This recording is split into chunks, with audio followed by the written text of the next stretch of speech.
Nous en sommes donc à notre troisième étape, après la présentation transversale de la plateforme, puis le mois dernier qualifier son innovation territoriale. Nous allons aborder ce mois-ci la question de la connaissance de son écosystème.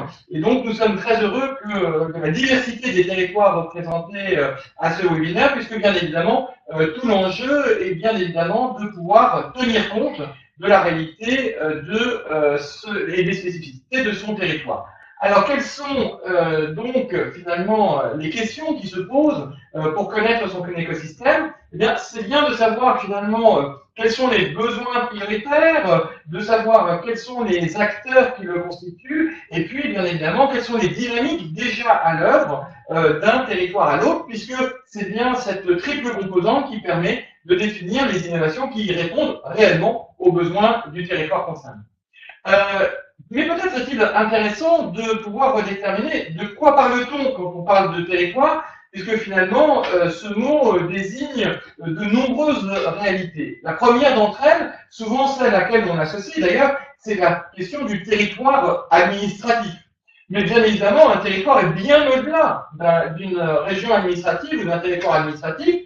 C'est aussi un espace naturel, c'est aussi un terroir culturel, c'est bien évidemment un lieu de projet et un bassin de vie. Donc, quelque part, on voit bien que le territoire doit être appréhendé dans sa multiplicité de définitions et non pas dans une seule définition, parce que c'est un lieu où se construisent finalement une capacité à vivre ensemble et presque mieux qu'encore que vivre ensemble, à faire société.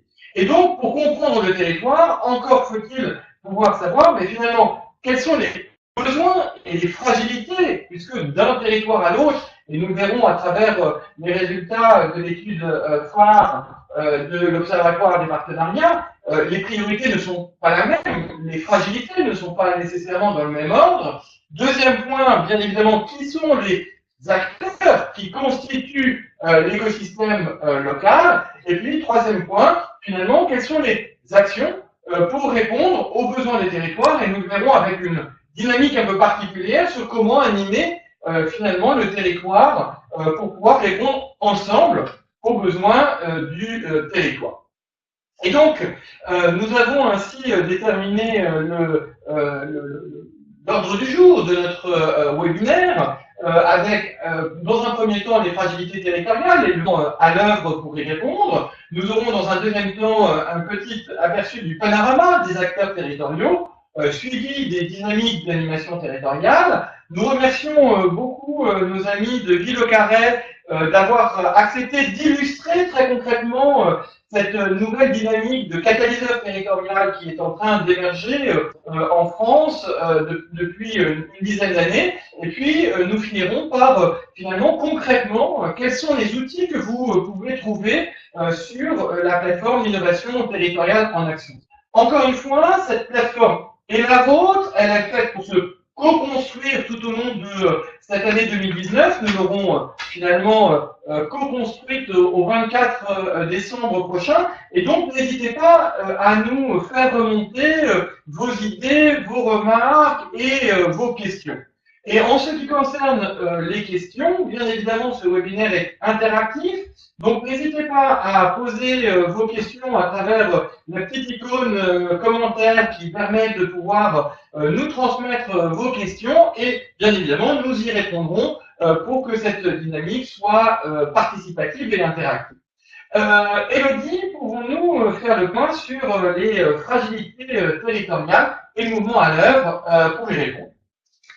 Bonjour à tous et ravi d'être avec vous aujourd'hui. Alors effectivement, pour connaître les fragilités, les priorités d'un territoire, il existe différentes ressources disponibles. Nous, ce qu'on propose, c'est de partir des programmes d'études de l'Observatoire des partenariats, donc dont parlait Charles Benoît, qui est un dispositif qui a été lancé en 2008 avec la Caisse des dépôts. Et cet Observatoire des partenariats, il a pour vocation de suivre l'évolution des alliances multi-acteurs en France. Et entre 2013 et 2017, a été lancé un programme d'études qui s'appelle phare, dont l'objectif, ça a été d'éclairer les fragilités territoriales et de voir comment la co-construction entre différents pouvait y répondre. Ce qui est intéressant dans ce programme d'études, c'est qu'il permet d'aborder ces fragilités selon 3 prismes complémentaires par domaine, c'est-à-dire on a identifié les fragilités selon des critères économiques, sociaux, sociétaux et environnementaux. Par territoire, lorsqu'on a lancé l'étude, c'était en 2015, donc avec les nouvelles régions, donc on a une vision des 13 nouvelles régions sur ces fragilités.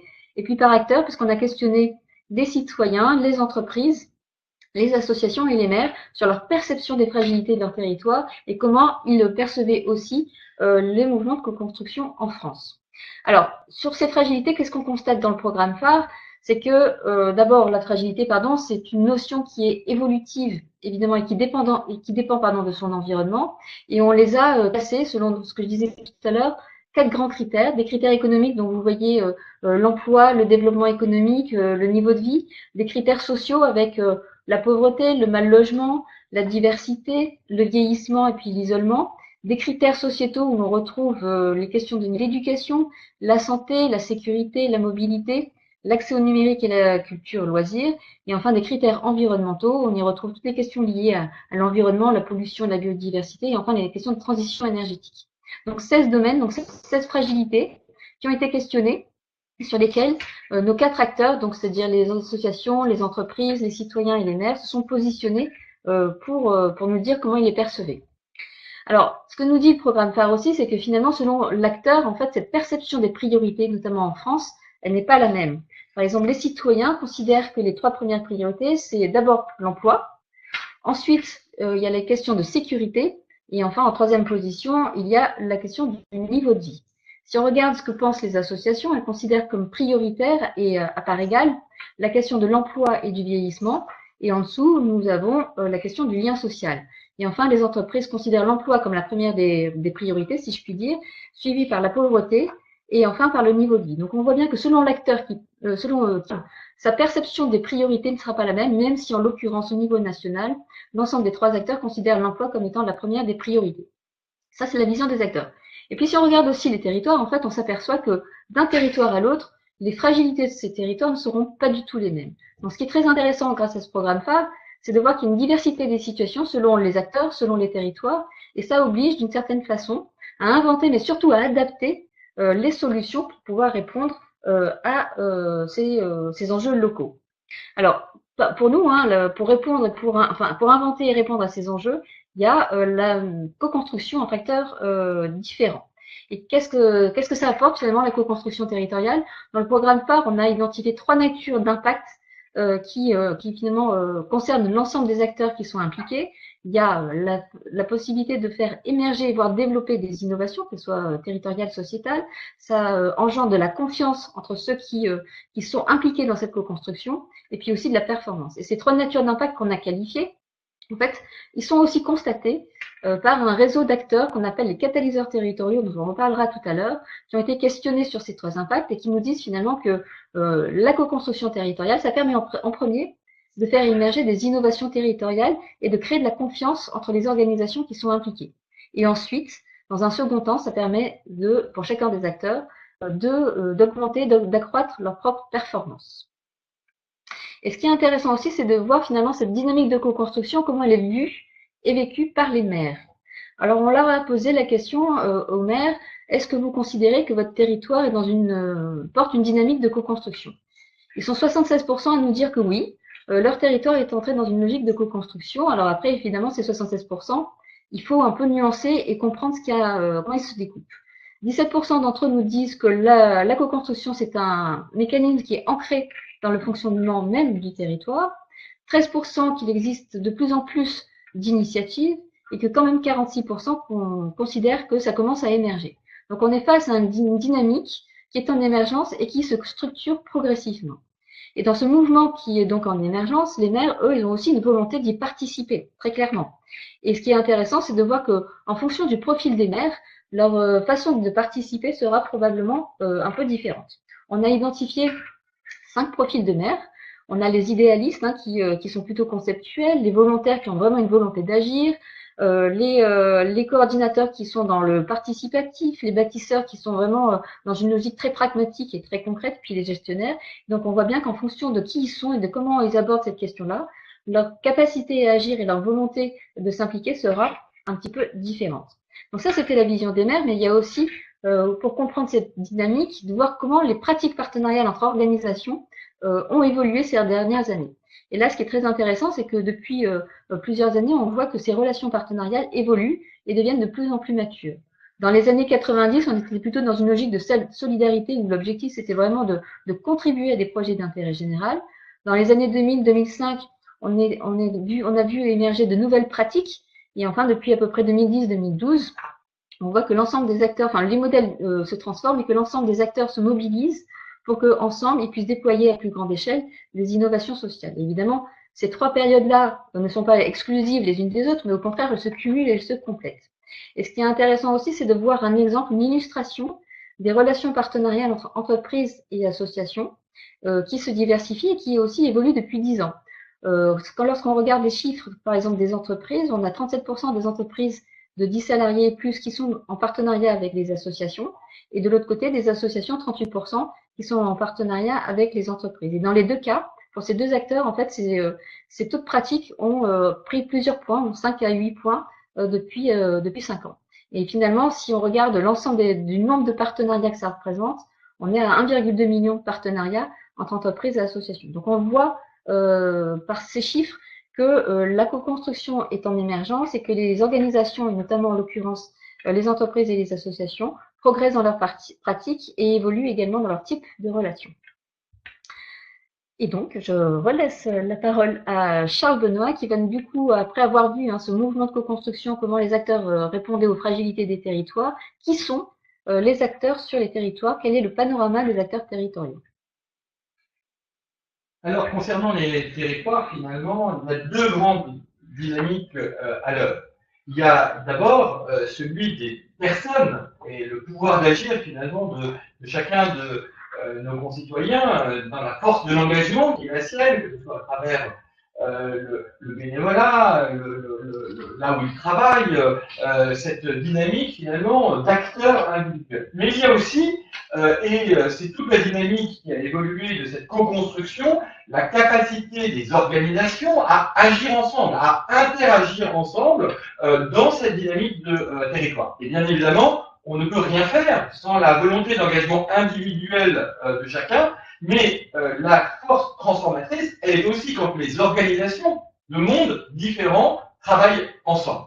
Et donc, il s'agit à la fois, bien sûr, des acteurs publics, des collectivités territoriales, dans leur diversité, mais aussi des associations d'intérêt général, des entreprises, des coopératives, des médias, du monde académique, bref, l'ensemble des organisations d'un territoire qui constituent un territoire dans leur diversité, que ce soit à titre individuel ou au titre collectif, dans les réseaux dans lesquels ils sont impliqués et finalement où ils peuvent agir non seulement individuellement mais aussi collectivement. Et donc ce panorama d'acteurs que vous retrouvez dans le référentiel sur la co-construction territoriale, finalement, a donné lieu depuis très longtemps aujourd'hui à cette dynamique de co-construction.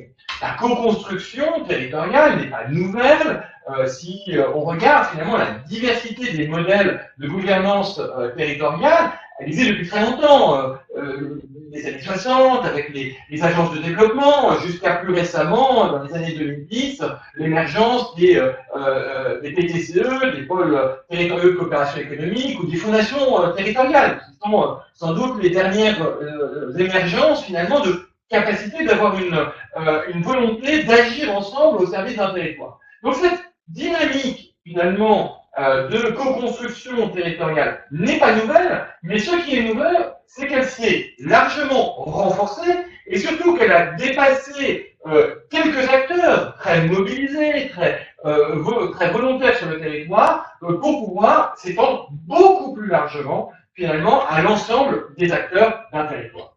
Et ce qui est très intéressant, c'est que cela corrobore aussi et finalement est très lié au fait de la prise de conscience récente qu'il y a une forme d'engagement réciproque par rapport au territoire sur lequel on est implanté. que c'est à la fois un territoire sur lequel on peut capter des ressources pour son propre action, encore une fois, qu'on soit acteur public ou acteur privé, mais que c'est aussi un lieu sur lequel il faut s'engager et rendre pour être en capacité finalement de construire très localement des réponses qui sont adaptées aux besoins du territoire en fonction, encore une fois, des acteurs et des actions déjà engagées. Et cette force collective, finalement, elle est tout à fait nouvelle dans cette volonté d'inventer ensemble des dynamiques complémentaires. Encore faut-il bien comprendre finalement à la fois les besoins et les contributions possibles que peuvent avoir respectivement les pouvoirs publics, les associations, les entreprises, les citoyens, les universités, les médias. Vous voyez bien finalement que dans cette dynamique-là, nous ne sommes pas dans une dynamique simplement d'un contrat-échange, où finalement on est du donnant-donnant, mais on est bien dans une forme de contrat-alliance. Comment ensemble se tourner vers les enjeux du territoire pour trouver des solutions qu'aucun des acteurs ne peut avoir seul. Et à la fois, pour que ça puisse fonctionner, il faut tenir compte du besoin, des enjeux, des contraintes de chacun de ces formes d'acteurs, mais aussi, et de la même façon, de sa capacité à contribuer, et chacun est contributif. Donc il ne s'agit pas de faire pour les uns ou pour les autres, il s'agit bien de faire avec, ensemble, et d'inventer les solutions qui correspondent. Comme nous l'avons vu précédemment, finalement, il y a une diversité de réalités territoriales. Et c'est peut-être pour ça que la question de la co-construction territoriale a émergé de façon plus intense depuis une dizaine d'années, parce qu'on se rend bien compte qu'on ne peut pas avoir des solutions universelles qui viendraient s'installer sur tous les territoires exactement de la même façon. Nous avons la chance d'avoir nos amis de Guyane avec nous, nos amis marocains. Il est bien évident que dans un cas, les territoires ultramarins et dans l'autre, les réalités d'un autre pays vont faire en sorte que la capacité à co-construire ne vont pas être de même nature. Et si nous ne prenons que le territoire métropolitain, il est bien évident qu'en plein cœur d'une métropole, sur un territoire rural, sur un territoire de montagne, sur un territoire transfrontalier, eh bien, cette réalité va être différente. Et donc, il va falloir tenir compte à la fois des besoins, des fragilités prioritaires qui vont être sur le territoire en question, de la volonté des acteurs de co-construire des réponses. Et j'insiste sur ce sujet-là. C'est pas parce que c'est une réalité prioritaire que la co-construction est une solution universelle. Je donne un exemple très concret. Lorsque nous avons fait l'étude auprès de nos concitoyens, après l'emploi, la deuxième priorité, c'est la question de la sécurité. Mais nos concitoyens, s'ils demandent pour l'emploi de pouvoir inventer ensemble, acteurs publics, entreprises, associations, académiques, des solutions, sur la question de la sécurité, c'est bien une question régalienne sur laquelle ils demandent à l'État de se positionner et d'y répondre.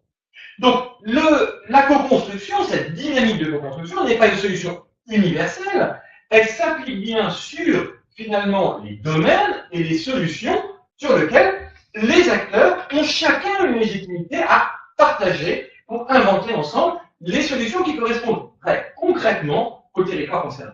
Deuxième réalité très importante, c'est le fait que les pratiques partenariales par les acteurs, que ce soit des acteurs publics, que ce soit des acteurs privés, en fonction de la réalité, de l'histoire, de la culture d'un territoire, ne se fait pas de la même façon. Il est très intéressant, par exemple, je les salue au passage, que nos amis bretons et nos amis des Pays de la Loire, qui sont pourtant des territoires très proches, n'ont pas du tout les mêmes cultures, finalement, partenariales. Dans les deux cas, on fait des partenariats, mais pas de la même façon.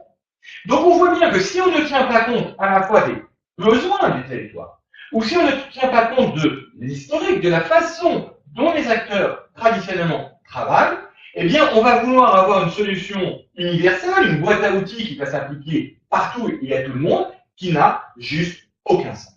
Donc la co-construction territoriale est bien une façon de pouvoir réinventer localement des solutions en fonction pure, à l'inverse, d'un cadre collectif partagé, parce qu'il ne s'agit pas, à l'inverse, d'être dans les villages gaulois d'Astérix, où chacun inventerait sa propre solution, indépendamment des autres, puisque dans ce cas-là, nous ferions une rupture avec le contrat social collectif que nous avons.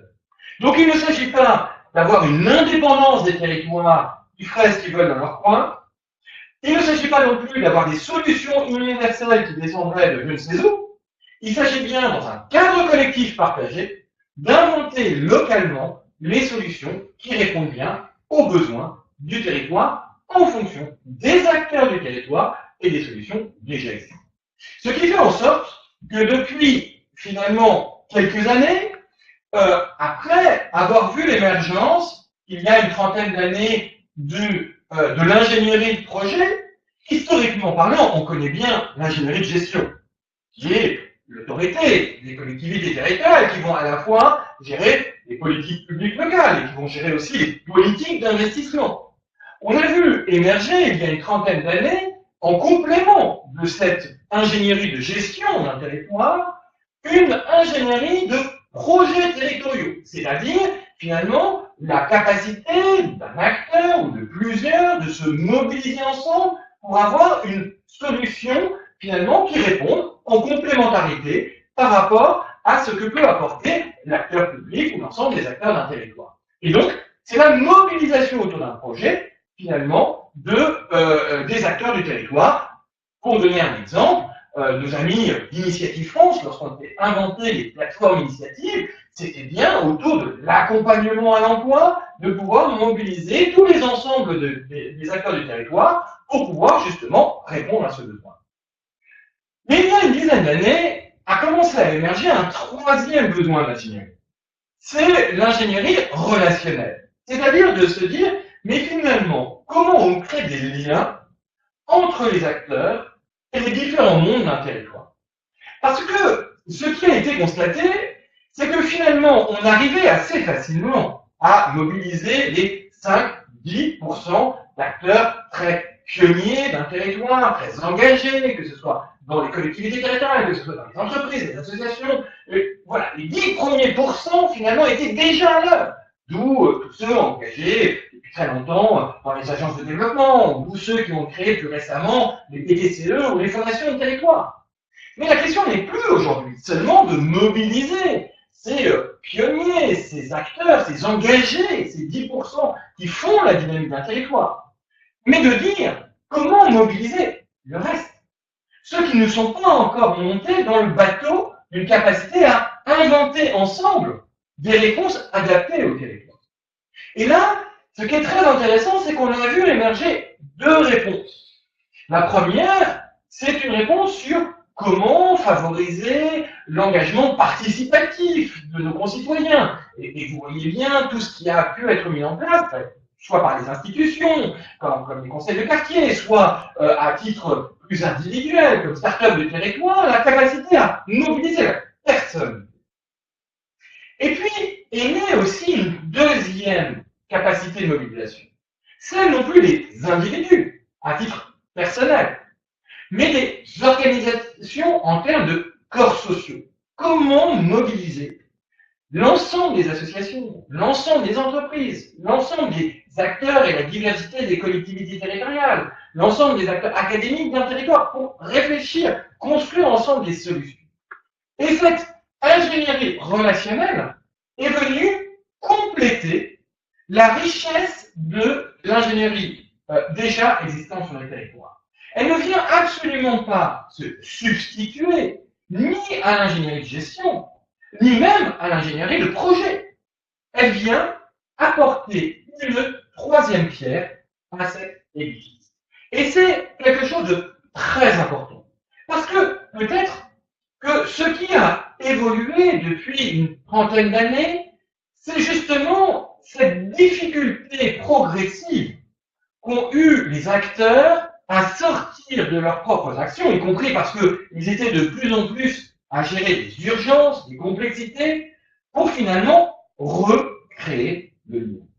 Et ces fameux catalyseurs territoriaux, tels que nous les nommons, On a dénombré, une dizaine en 2010, qui sont aujourd'hui plus de 350 dans un réseau informel, réseau des pionniers, des alliances en territoire, qui justement, une fois par an, et là, la 5e rencontre aura lieu le 26 juin prochain, se réunissent pour partager ensemble sur ce nouveau métier de catalyseur territorial, qui, encore une fois, vient compléter l'ingénierie de gestion et l'ingénierie de projet d'un territoire pour créer des liens, non pas entre ceux qui se connaissent déjà, mais pour aller chercher ceux qui, aujourd'hui, ne sont pas forcément dans ces dynamiques-là et leur proposer de s'intégrer, de participer, de co-construire avec les autres acteurs des réponses adaptées au territoire. Et comme nous l'avons vu,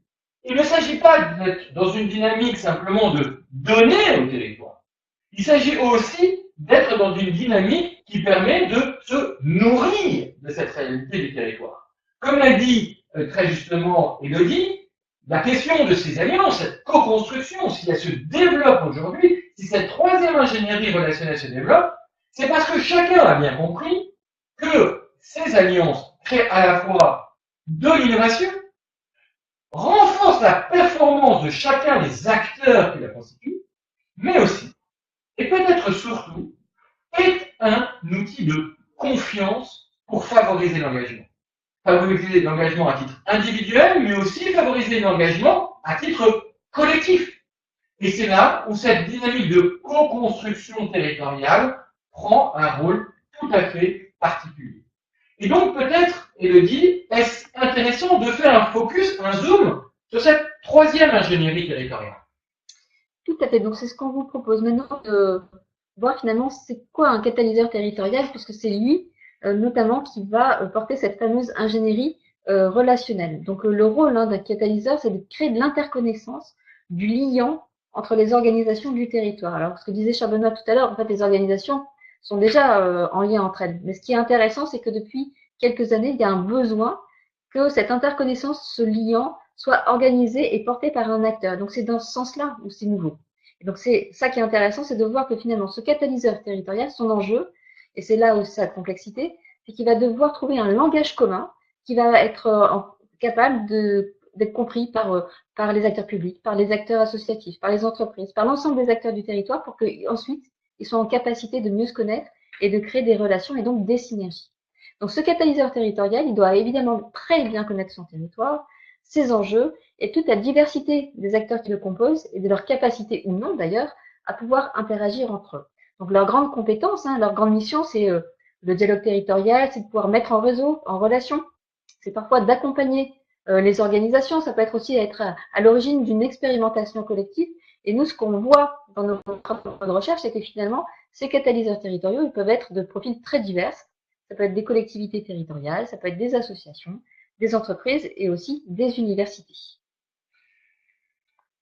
Je tiens à souligner et à renforcer ce qu'Élodie a dit en termes de sémantique. La plupart du temps, la problématique du lien entre les mondes différents ne tient pas au fait qu'ils ne seraient pas d'accord, que finalement il y aurait une discordance sur les actions engagées, mais du fait que derrière les mots se trouvent des réalités profondément différentes. Et donc cette interconnaissance et cette sémantique commune est un élément essentiel. Parfois, on aurait envie que chacun des grands mondes, l'acteur public, les associations, les entreprises, parlent chacun une langue différente pour qu'on comprenne qu'il y a besoin de cette traduction.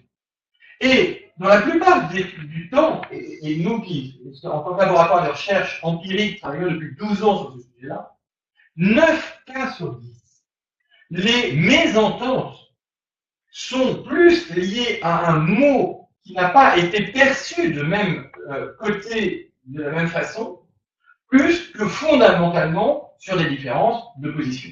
Et donc, nous insistons beaucoup sur ce rôle de traducteur que peut avoir finalement le catalyseur territorial. Donc, ce réseau de catalyseurs, Charles Benoît vient d'en parler, hein, ils étaient une dizaine il y a quelques années, aujourd'hui ils sont plus de 300. Et en fait, on leur a posé la question finalement, quelles sont les actions que vous engagez et finalement, lorsque vous êtes dans une dynamique de co-construction, quels sont les acteurs qui sont impliqués.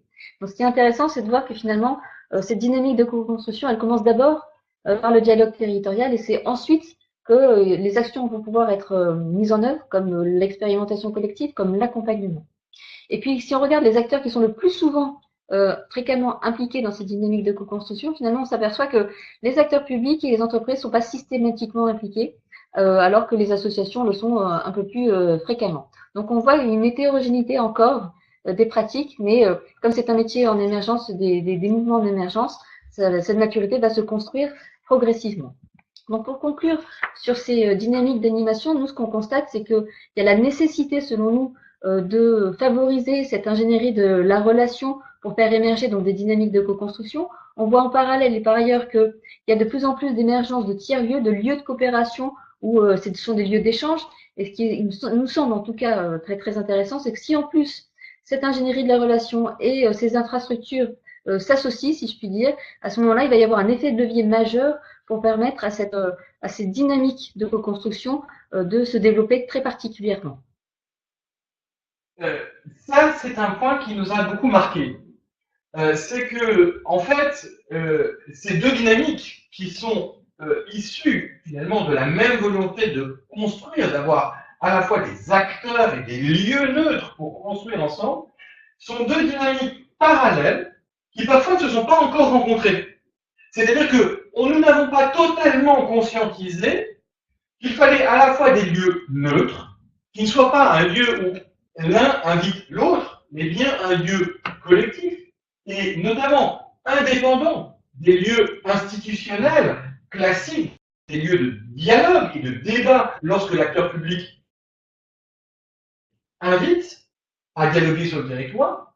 C'est un lieu complémentaire, ce tiers-lieu, mais aussi finalement ce besoin d'un acteur pour animer ce dialogue. Et finalement, ces deux démarches un peu parallèles qui sont nées en parallèle correspondent bien au même signal faible, mais dont on n'a pas totalement conscientisé encore, en tous les cas, nous c'est notre analyse, qu'ils répondaient l'un et l'autre au même enjeu de territoire, c'est-à-dire de sortir d'une logique où l'un invite l'autre pour dialoguer sur son projet, et où finalement on retrouve la logique d'une et Grec avait l'habitude de le faire, où finalement tout le monde se retrouve autour pour pouvoir dialoguer ensemble sur ce sujet. Et il faut à la fois le lieu, d'où l'émergence de tiers-lieux, et à la fois les acteurs, d'où l'émergence des catalyseurs. Et je voudrais juste dire un point. Très souvent, les tiers-lieux sont associés à un certain nombre de services. Coworking, Fab Lab, showroom, bien sûr, c'est très important. Et souvent, certains sont nés grâce à ces nouveaux outils numériques mis en partage territorialement. Mais tous les tiers-lieux que nous avons rencontrés dans nos travaux de recherche nous disent qu'ils avaient sous-estimé le fait qu'au-delà de mettre à disposition ces services sur un territoire, le fait même d'être un lieu de convivialité neutre, où des gens qui n'ont pas l'habitude de se rencontrer puissent finalement venir échanger, eh bien, prenez une place dans leur projet totalement structurant. Donc on voit bien que les catalyseurs, les animateurs de territoire commencent à se dire nous avons besoin d'un lieu où nous pouvons finalement le mieux possible accompagner cette dynamique. Et les lieux qui émergent, souvent pour des raisons de service, et notamment liées avec le numérique, se rendent compte de l'importance, au-delà d'apporter ces services, de pouvoir être les lieux d'animation territoriale. Nous sommes donc bien en deux démarches parallèles qui répondent aux mêmes besoins de territoire et qui sont en train aujourd'hui de se rencontrer. Et c'était pour ça que ça pouvait être très intéressant d'avoir le point de vue de l'un d'eux. Exactement. Donc, on est ravis de donner la parole à Vicky Carré, donc qui est représentée par sa directrice Cécile Dublanche, qui va nous présenter qui est Ville au Carré, c'est quoi un catalyseur territorial, et qui va permettre d'illustrer tout ce qu'on vient de voir précédemment. Et ensuite, après le témoignage de Cécile, on vous proposera une séance de questions-réponses si vous en avez, à la fois sur ce qu'on vient de dire, et puis surtout, peut-être sur le témoignage de Cécile. Donc Cécile, c'est à toi. Bien. Bonjour, Cécile Dublanche, directrice de Ville au Carré. Je remercie beaucoup Charles Benoît Hetzig et puis… Ah, on m'entend pas. C'est bon, c'est bon, c'est bon.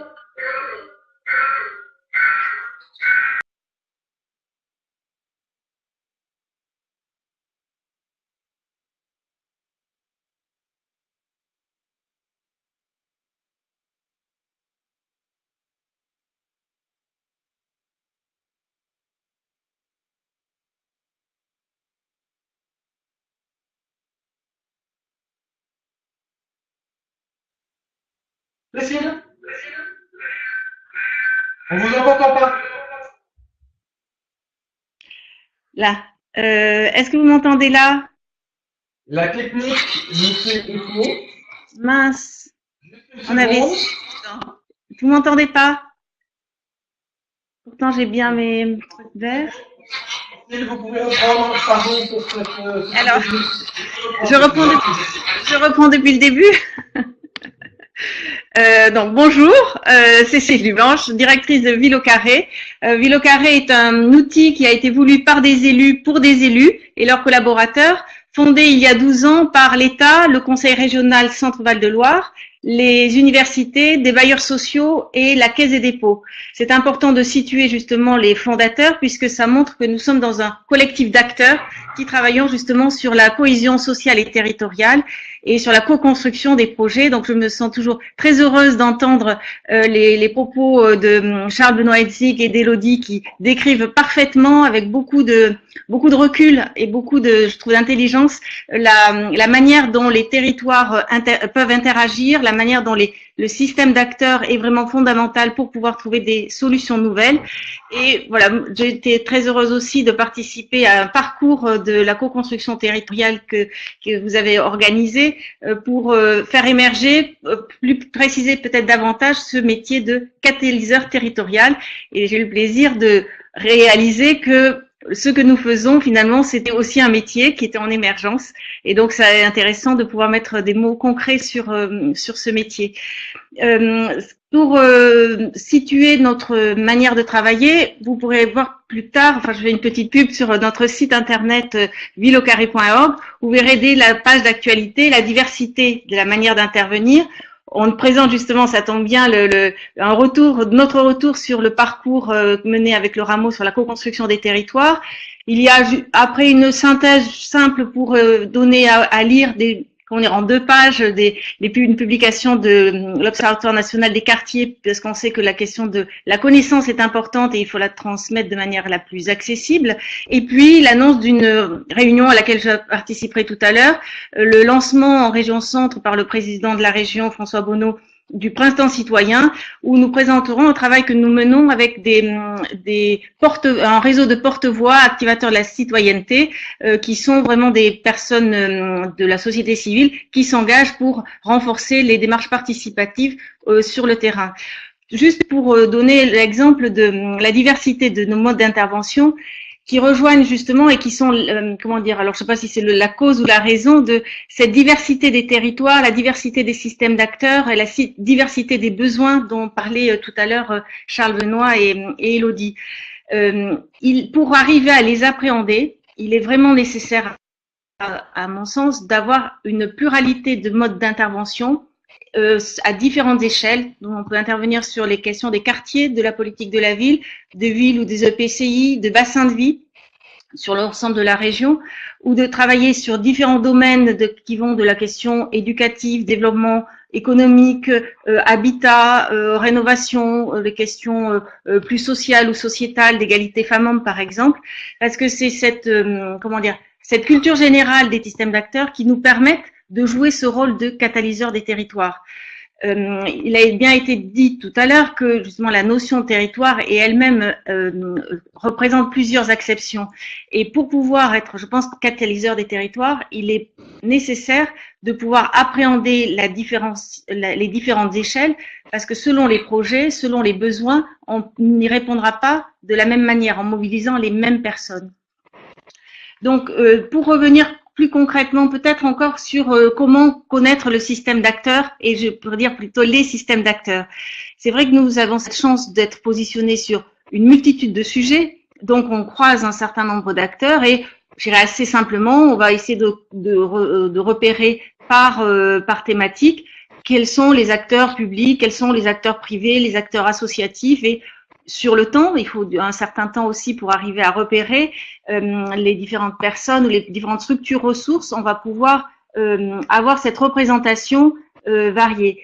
Pour autant, et ça a été dit d'ailleurs, tout a été dit en fait en introduction, la question des structures ou des personnes, il y a besoin aussi de les connaître en les ayant croisées, puisque il y a une question d'interconnaissance qui va être fondamentale, et l'interconnaissance ne peut se faire que par la rencontre.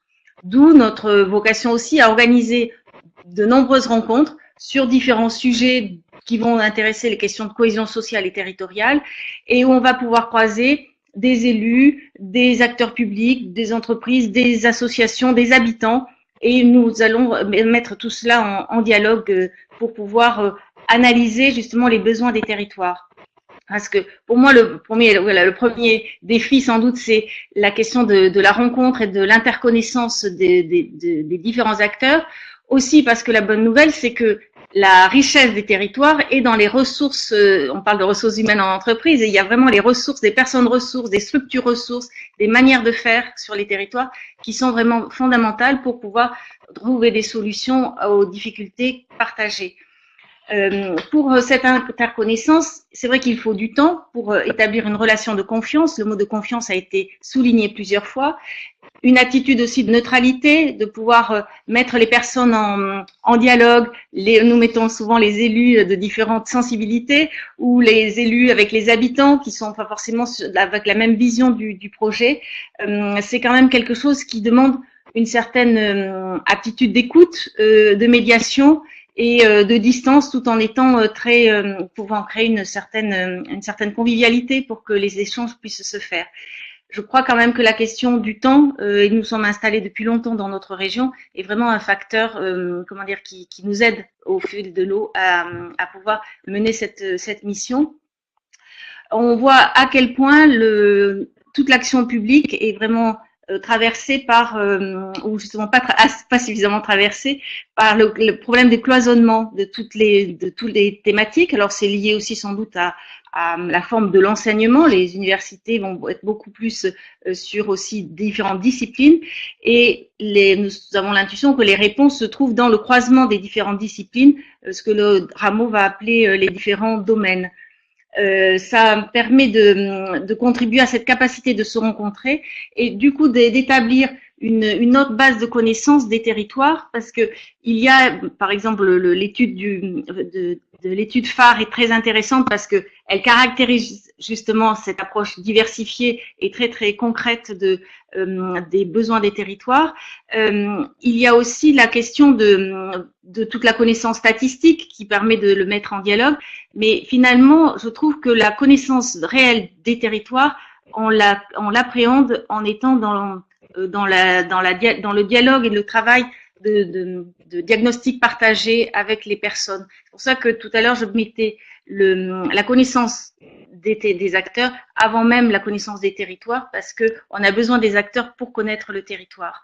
Et l'intérêt, c'est de pouvoir le connaître aussi dans ses dynamiques et avec ses ressources, et pas seulement avec ses difficultés que l'on va analyser dans les chiffres. Il y a un peu une tendance à regarder toujours les territoires dans leurs plus grandes difficultés, leur plus grande pauvreté.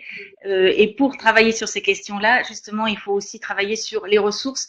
Et donc, les acteurs font vraiment une ressource importante. Pour analyser cette connaissance, nous utilisons un cadre qui a été réinterprété des travaux de Karen Lévy. Je travaille avec Claudie Vouet, par exemple, sur la question de l'égalité femmes-hommes, mais on peut le retrouver à tout niveau. C'est de considérer que l'écosystème se retrouve en 4 sphères: la sphère de la citoyenneté, la sphère de l'action politique, des politiques, la sphère des ressources humaines et de l'organisation, et la sphère de la mise en œuvre.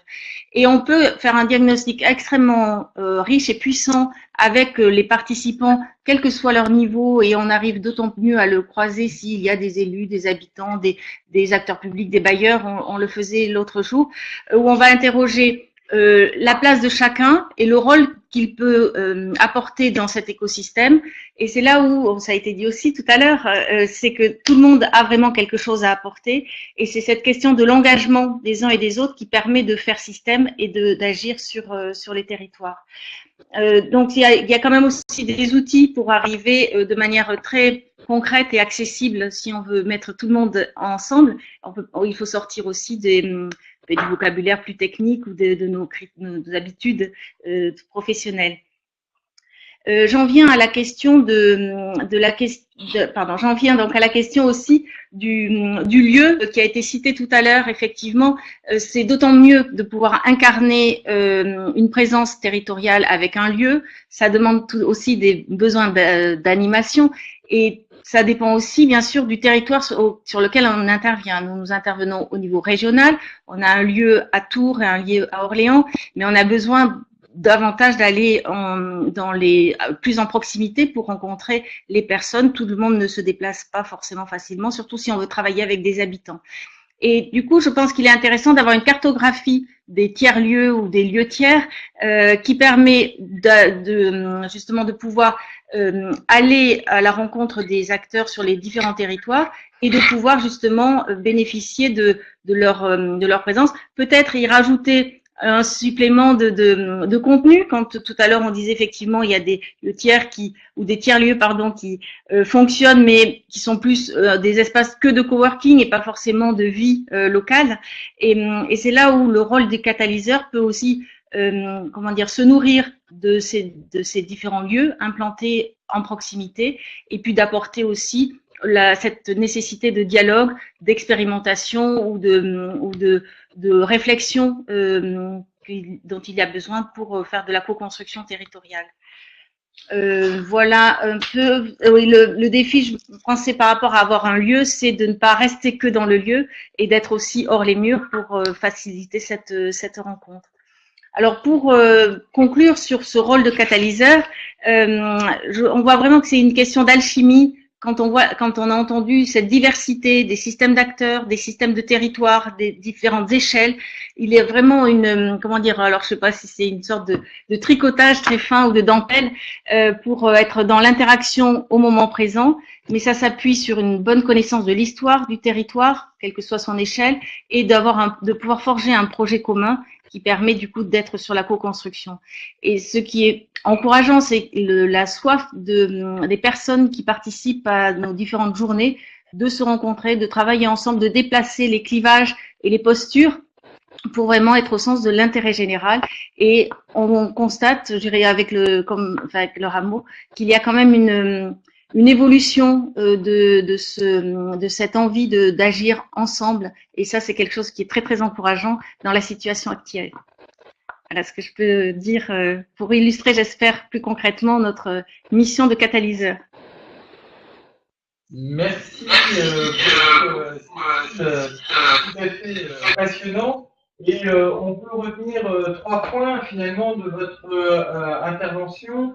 Le premier, c'est effectivement cette nécessité, cette difficulté de sortir des cloisonnements dans lesquels on est parfois en fonctionnement en silo, très compétent, très utile, mais finalement ce manque de transversalité, et comment est-ce qu'on rajoute finalement cette capacité de descendre en profondeur, une capacité de décloisonner et de pouvoir créer du lien et une certaine transversalité. Deuxième point de votre intervention, finalement, vous donnez 3 clés très concrètes de lecture et sur un territoire. D'abord la connaissance, en rappelant à la fois le besoin d'avoir la connaissance des données, mais aussi la connaissance des expériences, et donc que les acteurs puissent partager leur expérience entre eux. Vous rappelez aussi le besoin de méthode, finalement, faire travailler ensemble les uns et les autres n'est pas un exercice si facile et donc demande un vrai professionnalisme dans la méthode pour pouvoir le faire. Et puis vous rappelez que effectivement, si ces lieux existent et peuvent être des sanctuaires pour pouvoir finalement se rencontrer, il faut absolument qu'ils soient hors les murs aussi, c'est-à-dire qu'il ne s'agit pas de réenfermer dans un lieu cette dynamique, mais de pouvoir avoir des lieux privilégiés, ouverts sur le monde et puis de pouvoir se déplacer et à partir de ces lieux de pouvoir bien évidemment s'ouvrir et multiplier les occasions de ces rencontres. Et puis le troisième point auquel ce n'est pas un laboratoire de recherche tel que le nôtre qui vous dédiera, c'est la question de l'importance du temps. Vous rappelez que finalement, pour que cette alchimie de la co-construction se fasse, il faut à la fois tenir compte du temps long qui existe déjà sur les territoires, et donc de la culture, de l'histoire du territoire, mais aussi du temps nécessaire finalement pour construire ensemble un futur pour le territoire. Et l'adage est bien connu, hein, pour aller vite on est tout seul, et pour aller loin il vaut mieux être à plusieurs. C'est donc bien cette intégration finalement du temps dans cette dynamique de co-construction qui permet d'avoir de véritables résultats dans les dynamiques en cours. Peut-être maintenant place aux questions. Avez-vous finalement, à travers les retours d'expérience, le retour d'expérience que nous venons d'avoir, ou à travers finalement la capitalisation des travaux de recherche que nous avons partagés, avez-vous des questions, des points à partager qui vous semblent importants?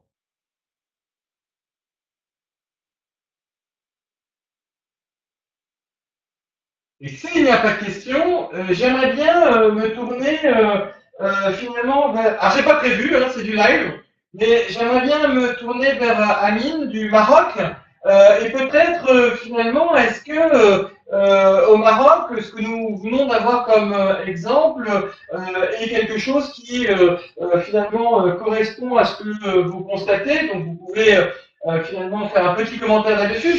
J'ai aussi envie de poser la question à nos amis de Guyane. Est-ce que vous constatez finalement par rapport aux témoignages de la région centre, finalement des différences ou des similitudes? Et puis n'hésitez pas, au-delà des questions, de pouvoir porter un témoignage. Alors peut-être en attendant les remarques, commentaires de Amine, on nous pose la question quels sont les mots piégés en construction? Jean-Pierre connaît le mot compétitivité. Ah oui, alors les mots piégés, il y en a beaucoup. Hein. Finalement, presque tous ceux qu'on utilise de manière usuelle et en pensant que en face de soi, on a la même définition. Je voudrais juste vous donner une petite illustration vécue.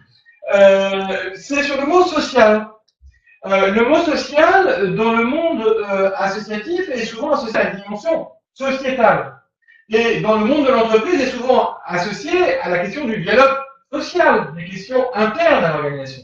Je me souviens un jour d'avoir assisté à une discussion entre un président associatif et un dirigeant d'entreprise où ils engagent la discussion et commencent à parler du besoin social, l'un étant convaincu qu'il était en phase avec l'autre, mais où très rapidement, j'ai pu constater que l'un parlait de la question sociale, au sens de dialogue social, à l'intérieur de son organisation.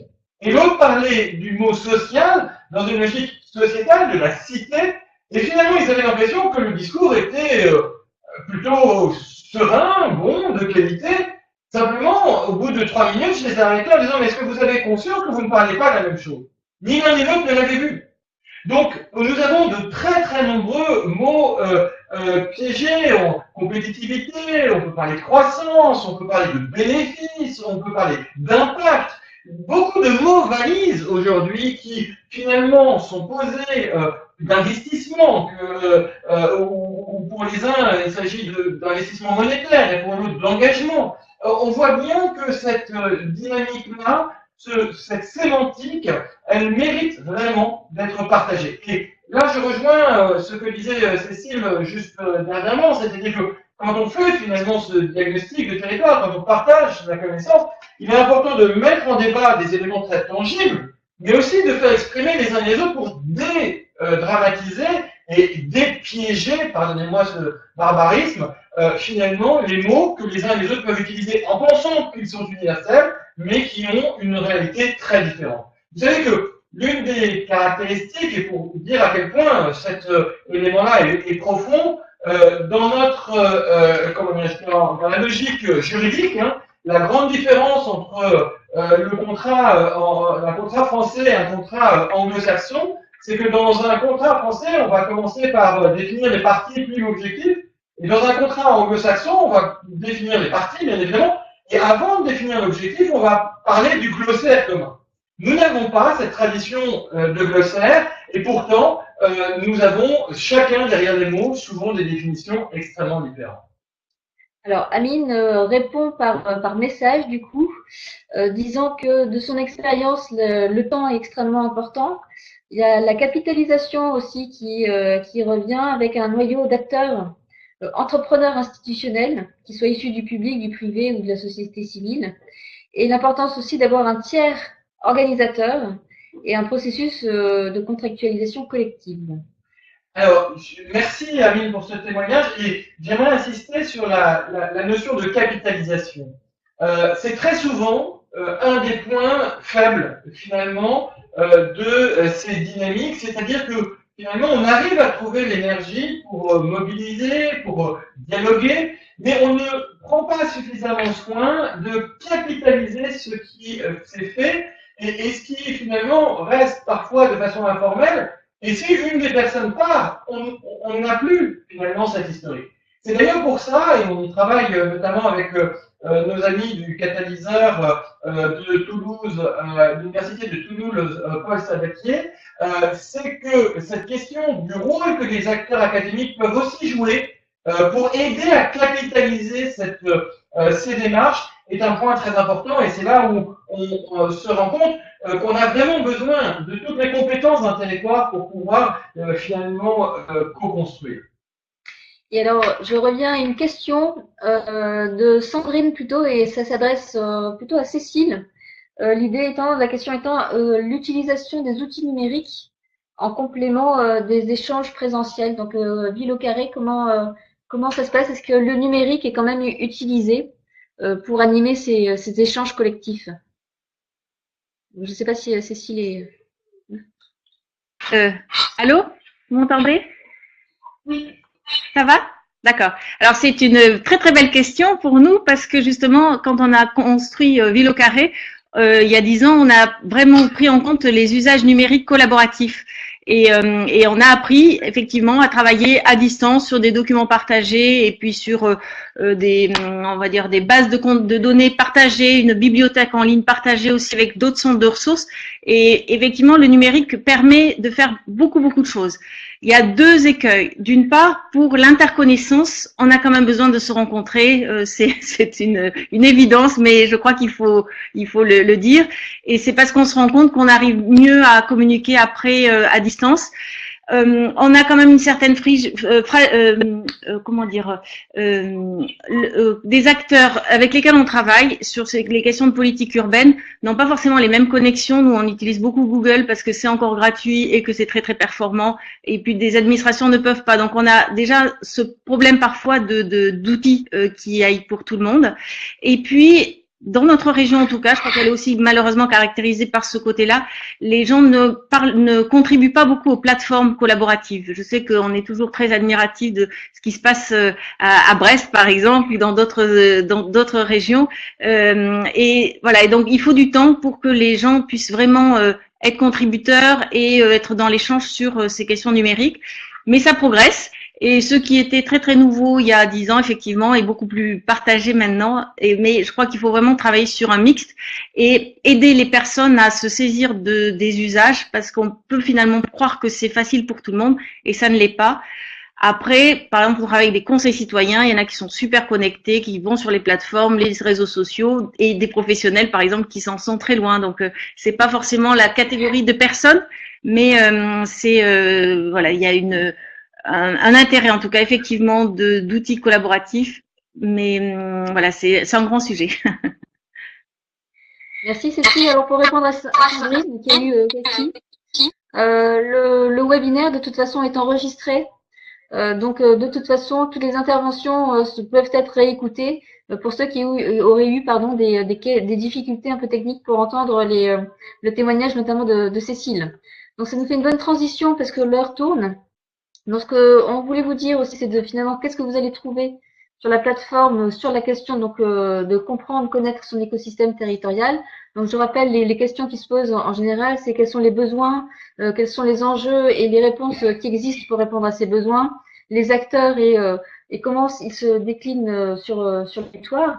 Donc la plateforme va permettre d'avoir un éclairage sur la connaissance des besoins, la cartographie des acteurs et l'identification des contributions respectives. Et puis ici, vous allez donc sur la page qui est dédiée à l'écosystème territorial, donc comprendre son écosystème territorial. Vous allez avoir, comme d'habitude, trois grandes parties. La première qui est pour objectif de comprendre, vous allez avoir un rappel des grands enjeux sur la compréhension de son écosystème. Une seconde partie que l'on a appelée s'approprier, donc les outils pour vous permettre de vous approprier le sujet. Donc là, vous allez avoir à la fois des méthodes qui ont été formalisées que l'on appelle des diagnostics ou autodiagnostics. Je vais en reparler un peu plus en détail dans un instant. Vous aurez bien sûr vous allez avoir des illustrations. Et en termes de formation, on vous met le lien sur le MOOC que l'on a créé avec l'ESSEC, qui s'appelle Les Alliances qui changent les territoires. Et puis, le CNFPT, bien sûr, qui a lancé son MOOC avec nous d'ailleurs, notamment sur le développement territorial. Et puis, pour ceux qui ont envie d'aller plus loin et donc d'agir très concrètement, on va le voir tout à l'heure, mais on vous oriente vers notre centre de capitalisation qui est dédié à la co-construction territoriale.